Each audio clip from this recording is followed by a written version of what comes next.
Hi, my name is Beth Gulley, and I'm going to read from my book, Love of Ornamental Fish, which was published by Alien Buddha Press. This book is a collection of poetry that chronicles my sabbatical year. I spent the year in Xi'an, China, teaching English to university students. So we'll start at the beginning. When I first arrived in China, it begins August 30. For 20 years, I thought the internet was like air, free and all around us.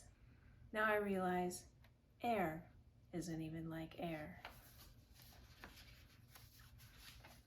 And on October 4, the pink carbon copy says, I now own a gym membership, I think. I can't read it or the yoga class schedule, but no matter. I can swing a dumbbell and hit the up arrow on a treadmill. I speak gym.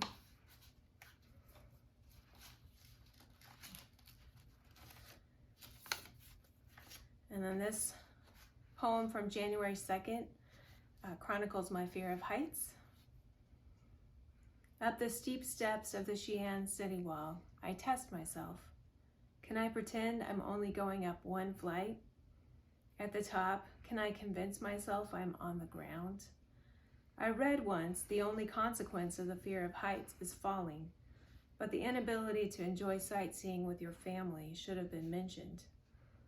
Today, I take my fear in hand, plug in a mental movie to distract it, and for once, I enjoy the long amble with my family along a wall built before Columbus disembarked in America.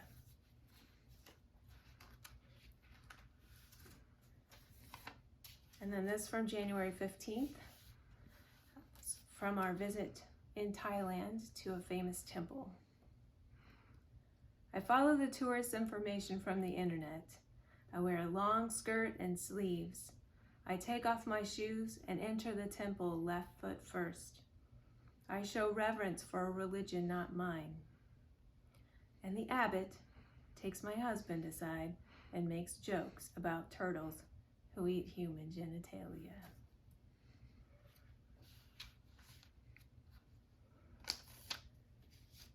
And then April 6th, it's called Mexican food. Mexican food, he explained to his Punjabi friend, is what we eat all the time in the United States.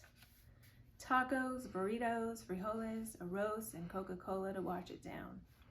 On our side of the border, Coke comes in a can, but on the other side, you can still get it in a bag sometimes. Coca-Cola, my friend, is why there won't be any stinking wall.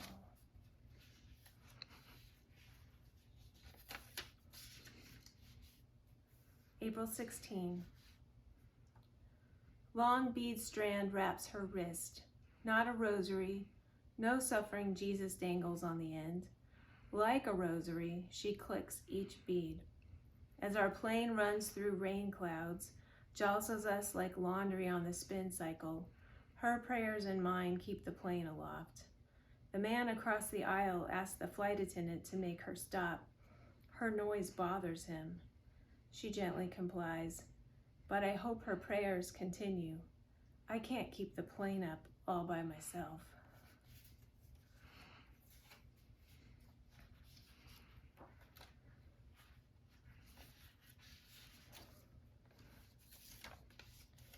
And then just two more. June 2nd. Stooped over cups of free hot water, teacher and pupil practice French on borrowed paper and cell phones. Très bien, très bon. Remember, I told you one is female. These new verbs, they are subjunctive. In an Asian coffee shop, an African teaches an American French. The whole world is at one table. And then to close, from June 12, coming to the end of our time in China, the first reports claimed he was a high school student depressed by the Gaokao. Then somebody said he jumped from the 4th floor of the master's student's dorm. In the evening, the going thought was that a doctoral student committed suicide on campus. Eyewitnesses claimed he could have lived if a good Samaritan could have given him mouth to mouth. Any way you look at it, somewhere in northern China, a family has lost their only son.